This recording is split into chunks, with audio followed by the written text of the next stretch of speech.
कक्षा 10 आज हमारे दूसरे चैप्टर का आखिरी टॉपिक है क्रिस्टलन का जल। क्रिस्टलन का जल क्या होता है? क्रिस्टल के अंदर विद्यमान जल को क्रिस्टलन का जल कहते हैं। यानी कि कोई भी क्रिस्टल हो उसके अंदर जितना भी जल उपस्थित होता है उसे हम क्रिस्टलन का जल कहेंगे। इसकी एक और परिभाषा है, किसी दिए हुए ताप पर किसी पदार्थ में उपस्थित जल की कुल मात्रा को क्रिस्टलन का जल कहते हैं। जल की यह मात्रा निश्चित अनुपात में होती है। अब ये क्या कहना चाहता है, जैसे हम कुछ उदाहरण ले लेते हैं। जैसे हम लेते हैं CuSO4 × 5H2O। कॉपर सल्फेट जो है इसको हम, ये नीले रंग का होता है, आपने देखा होगा, इसीलिए इसको हम नीला तोता भी कहते हैं। ये कॉपर सल्फेट का चित्र है बच्चों। ये जो है यहाँ पर, ये कॉपर सल्फेट है।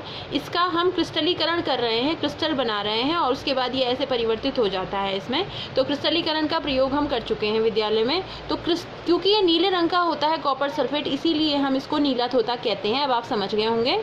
तो यहाँ पर आप देख रहे हैं कि इसके साथ CuSO4 के साथ एक और चीज़ लिखी है 5H2O। तो 5 अणु, यानी कि इसकी एक सूत्र ये है, एक सूत्र इकाई में जल के अणुओं की संख्या कितनी है? 5 है। तो यही इसका ये जो नियम दिया हुआ है ऊपर या परिभाषा दी है वो ये कहती है कि जल की यह मात्रा निश्चित अनुपात में होती है। जैसे कॉपर सल्फेट है, कॉपर सल्फेट का जो क्रिस्टल है उसके एक क्रिस्टल में जल की मात्रा निश्चित रहेगी, वो रहेगी 5H2O। ठीक है।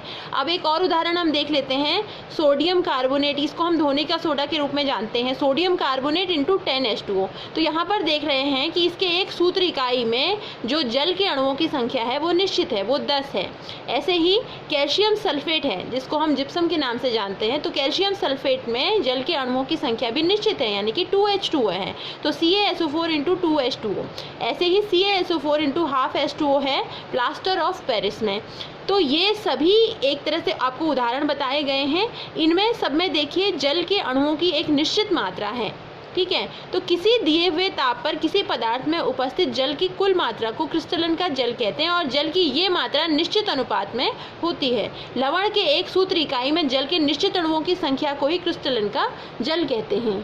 तो ये इसकी एक और सिंपल डेफिनेशन हो गई। आप कोई भी डेफिनेशन लिखें, चाहे आप लिखें कि क्रिस्टल के अंदर विद्यमान जल को क्रिस्टलन का जल कहते हैं तो भी सही है, या आप लिखते हैं लवण के एक सूत्र इकाई में जल के निश्चित अणुओं की संख्या को क्रिस्टलन का जल कहते हैं, ये भी ठीक है। आपको कुछ उदाहरण याद करने होंगे, जैसे कॉपर सल्फेट है, धोने का soda, gypsum, plaster of Paris आदि। तो कक्षा 10 में एक और बहुत इंपॉर्टेंट चीज़ पूछी जाती है ज़्यादातर पेपर्स में, वो है कैल्शियम सल्फेट। जिप्सम जो है CaSO4 × 2H2O। जिप्सम को क्या होता है, जब जिप्सम को हम गर्म करते हैं तो जिप्सम को हम जब गर्म करेंगे तो ये प्लास्टर ऑफ पेरिस में बदल जाएगा, जिसका सूत्र है CaSO4 × 12H2O।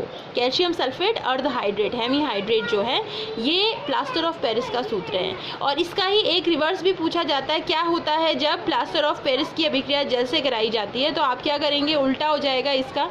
अभी इसमें से पानी निकल गया, कोई भी चीज़ को हम गर्म करते हैं तो ऑब्वियस है उसमें से पानी को वाष्पीकृत किया जाएगा। तो यहाँ पर पानी वाष्पीकृत हो गया, तो देखिए ये बदल गया प्लास्टर ऑफ पेरिस में। अब यहाँ पर देखिए प्लास्टर ऑफ पेरिस में पानी हमने मिला दिया तो ये क्या बन जाएगा, जिप्सम में बदल जाएगा। तो ये दो बहुत ही इंपॉर्टेंट रासायनिक अभिक्रियाएं हैं जो आपको पेपर के परिप्रेक्ष्य में भी पढ़नी है, और ये बहुत इंपॉर्टेंट रासायनिक अभिक्रियाएं हैं। और इससे पहले आया क्रिस्टलन का जल किसे कहते हैं, तो आपको ये याद करना है कि लवण के एक सूत्र इकाई में जल के निश्चित अणुओं की संख्या को क्रिस्टलन का जल कहते हैं। आपको समझ में आ गया होगा, नहीं समझ में आया तो आप फिर से पूछ सकते हैं। धन्यवाद।